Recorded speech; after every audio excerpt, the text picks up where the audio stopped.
안녕하세요. 제 이름은 오현성입니다. 현재 애리조나 주립대학교의 사회복지학과에서 조교수로 일하고 있습니다.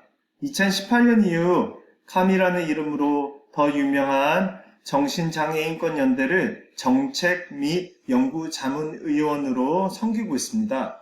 최근 2년이 좀 넘는 시간 동안 다양한 이해관계자분들과 어떻게 하면 지역 정신건강 인프라를 강화할 것인지 고민을 좀 해오고 있었습니다. 이 영상에서 제가 믿는 변화의 방향성을 공유하고 싶습니다. 여러분들이 다른 생각을 가지고 있는 것은 당연하고요. 하지만 이 논의를 하는 과정에 제가 보여드릴 몇 가지 팩트, 통계, 이론, 역사에 대해서 여러분들이 아는 것이 중요하다고 생각합니다. 시각과 주장이 다르더라도 이 동영상에 보여주는 정보를 꼭 아시면 좋겠습니다. 먼저 결론부터 말씀드리고 시작하겠습니다. 제가 왜 이런 결론에 도착했는지는 곧 아시게 될 겁니다. 정신건강 정책과 예산이 10% 증가해서 2021년에는 약 1년에 약 3,500억 원이 되는 것으로 지역 정신건강 인프라 강화를 할 수 없습니다. 점진적인 변화가 무용하다는 것이 부족한 저의 결론입니다. 대한민국에는 구조적 변화가 요구됩니다. 아래 표는 구조적 변화의 방향성을 보여줍니다. 과거와 현재의 정책 목표를 표현한다면 외람된 말씀이지만 지역 정신건강 인프라를 흉내내기에 불과했습니다. 그리고 중증 정신질환 당사자 및 가족을 배제하는 것이 정책의 목표로 보였습니다. 미래의 정책 목표, 언제 올지는 모르지만 미래의 정책 목표는 첫째, 완치가 아닌 회복을 목표해야 합니다. 이를 위해서 래퍼라운드 서비스가 필요합니다. 래퍼라운드 서비스는 제가 곧 소개하겠습니다. 둘째, 조현병이나 일상 기능을 손상시키는 수준의 어려움을 가진 당사자 및 그들의 가족부터 살려야 합니다.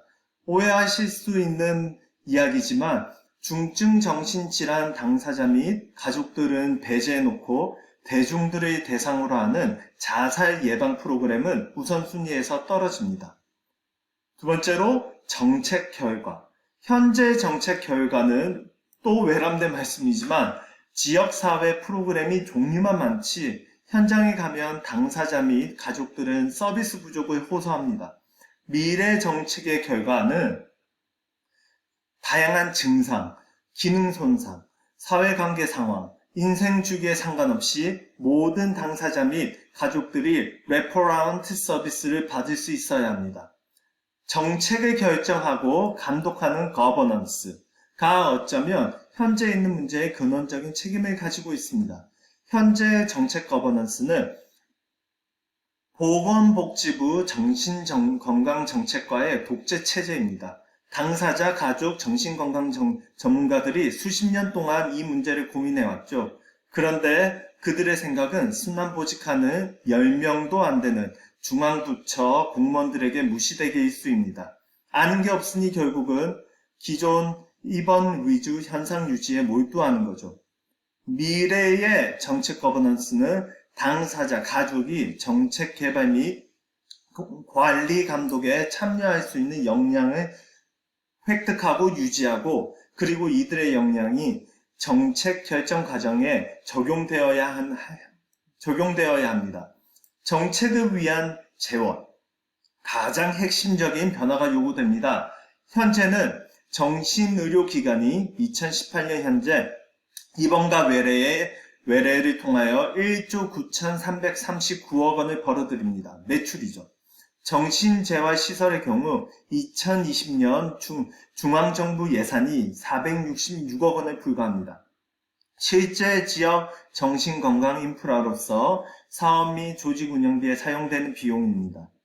정신건강 서비스를 만드는데 지출되는 총 사회적 비용의 2.4%를 중앙정부가 지원하는 현실에서 지역 정신건강 인프라가 작동하는 것을 요구하는 게 말이 안 됩니다.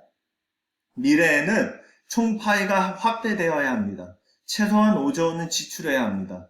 그런데 무엇보다 중요한 것은 정신재활시설의 지출입니다.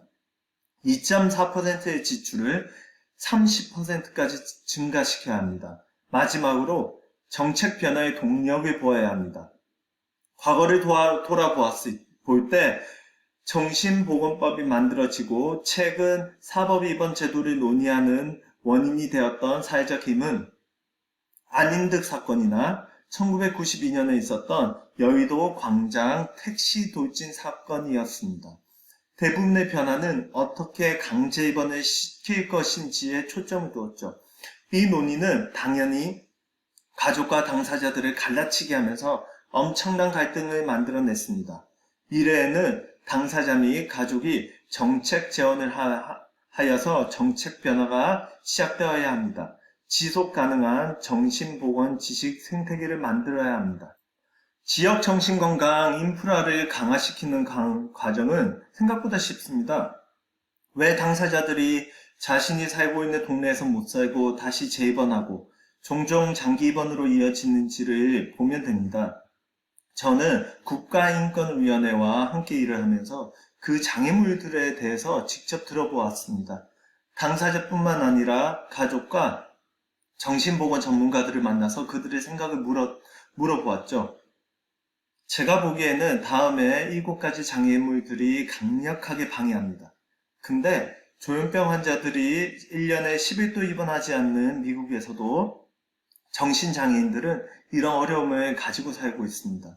이 어려움들을 다음에 지역 정신건강 서비스로 극복하면서 모두들 살아가고 있습니다. 첫째, 퇴원 후 집에서 혼자 살 자신이 없다는 고민입니다. 이는 퇴원 후 사례관리 프로그램을 통해서 극복합니다. 퇴원 후 집으로 돌아온 당사자들은 기본 생활지도 및 생활정착을 지원하는 서비스를 받습니다. 이 서비스는 사례관리팀으로부터 오고 이 도움은 24시간 내내 있어야 합니다.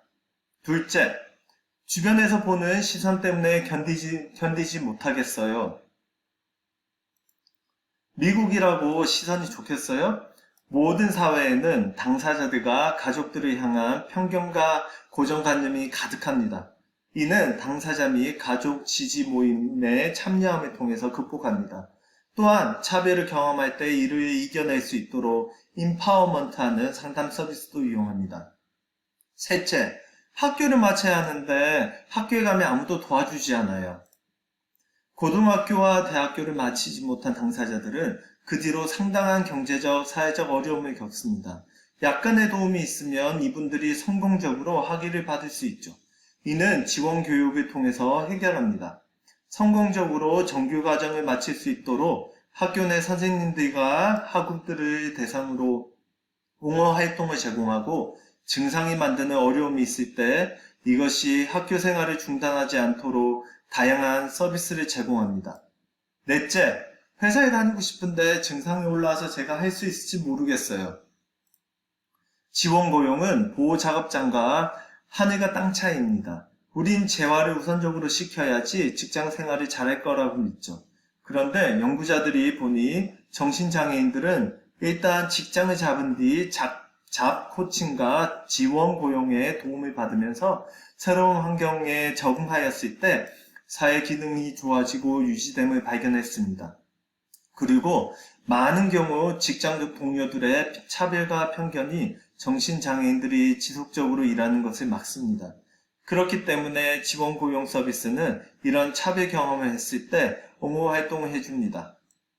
다섯째, 강제 입원 때 과정에서 겪은 트라우마 때문에 입원을 피하는 분들이 많습니다. 이를 극복하기 위해서는 옹호에 초점을 둔 사법 입원 체계가 요구됩니다. 저희가 2019년에 많이 들었던 그런 사법 입원 제도 아닙니다. 이 제도는 23시간 관찰 및 사법 입원 과정에 집중 치료를 제공하는 체계를 갖춥니다. 여섯째, 다른 증상은 다 좋은데 약에 대한 망상이 있어서 환자분 퇴원이 어려워요. 이 이야기는 전문가 인터뷰에서 나온 겁니다. 복약관리는 지역 정신건강 서비스의 핵심 요소입니다. 약 안 먹으니 강제 입원시켜야 한다는 주장을 하시는 분들은 진짜 잔인하신 거예요. 강제 입원 자신이 안 당해보셨으면 그런 주장하지 마세요. 트라우마 생깁니다. 일단 복약 관리를 효과적으로 향상시키는 것으로 연구에서 밝혀진 인지치료나 동료 지원가를 통한 사례관리 서비스부터 제공해야 합니다. 마지막으로 고등학교에 다니던 우리 애가 조현병 진단을 받았는데 어떻게 해야 할지 모르겠어요. 많은 가족들이 이야기합니다. 내가 진짜 가족협회에서 제공하는 지지 모임을 알았어야 하는데 미국 건강보험에서는 가족 동료 지원가를 만나서 이야기하는 세션이나 가족 지지 모임의 습관을 제공합니다. 그리고 편견에 맞서 싸우는 옹호활동 역시 핵심 지역 정신건강 인프라로 활용됩니다. 21세기형 지역 정신건강 인프라 전략은 무엇일까요? 제가 앞에서도 언급했던 랩어라운드 서비스입니다. 그림에서 보시듯이 부엌에 있는 랩을 가지고 사람들을 꽁꽁 둘러친다는 거죠. 360도 전방이 당사자 가족 중심 서비스. 랩어라운드 서비스는 당사자 가족이 가진 다양한 증상, 기능 손상, 사회관계 상황, 인생 주기에 상관없이 지역사회에서 거주할 수 있도록 돕는 거예요. 한국에는 치료냐 인권이냐 그게 문제로다. 이런 인식을 가지신 전문가들이 많으신데요. 그거 이미 1960년대에 실현 아젠다예요. 제가 양보해서 2000년대 초까지 그런 관점을 가지신 분들이 서구 사회에도 있었는데 그렇게 보게 되면 래퍼라운드 서비스의 핵심 가치를 모른다라는 것을 이야기하는 겁니다. 강제 입원이 요구되면 해야죠.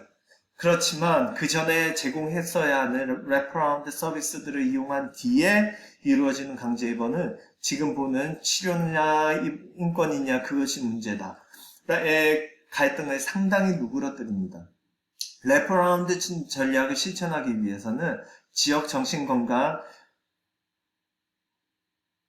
인프라가 진화해야 합니다. 에볼루션. 지금처럼 코로나19가 덮친 상황이라면 이 상황에 맞게끔 새로운 서비스가 개발되어야 해요. 사랑도 변하잖아요. 근데 문제는 대한민국의 정신건강 인프라는 경직되기로는 최고입니다. 2018년에 정신요법료가 업데이트 되었거든요. 근데 이게 국회를 통과해야 되는 그런 게 아니고요. 보건복지부의 정책과 공무원이 수정할 수 있는 겁니다. 그런데 이거 하는데 20년이 걸렸죠. 여기서 모든 문제가 발생합니다.